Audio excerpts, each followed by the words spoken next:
Education, I guess, is one of the most famous people in America today. For one thing, he is a pioneer in the field of amateur law enforcement.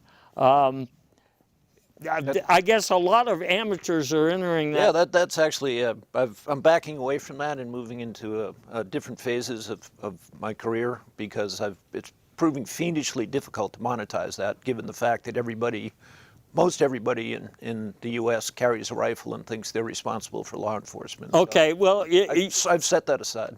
Because some of us are trained in karate. Yeah, some of us work on the sidelines and some are on the front lines. You're a spokesman for the backseat drivers of Southern California's guerrilla breathing initiative. I've been guerrilla breathing for a number of years now, but I guess most people are new to that. Yeah, you have to introduce, I find it's easier to teach them if you start them with a snorkel and a mask, and that can phase right into the guerrilla breathing techniques. I'm very proud of my innovation there. I'm proud to even know about it. And one thing, you were talking about monetizing.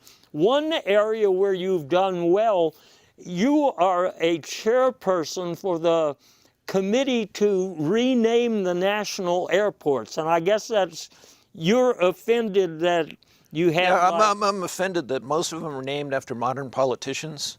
When clearly they should be named after Washington and Jefferson, who fought so hard to protect them during the Revolutionary War. Or in addition, we could name them after baseball players because they know how to fly. It flies.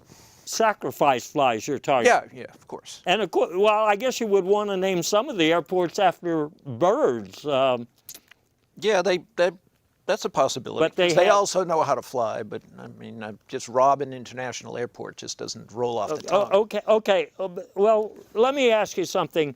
Your new book, Cooking with Grass, you're talking about the kind of grass that we see in our gardens, yes. And I guess the idea here is people, there's food shortages with everything going on in the world and inflation, so people are broke.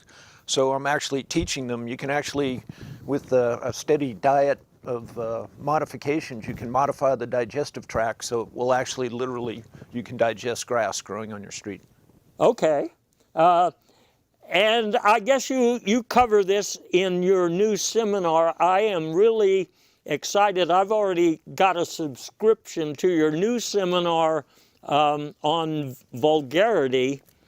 Yeah, well, and I'll give you the background on that, boss. As you know, I grew up in New England as a New England sports fan, so I have a prolific vulgarity vocabulary. So again, that one's proving much easier to monetize. Oh, and you do alienate a lot of your clients with some of your vulgar. Well, if my clients can't take it, then the heck with them.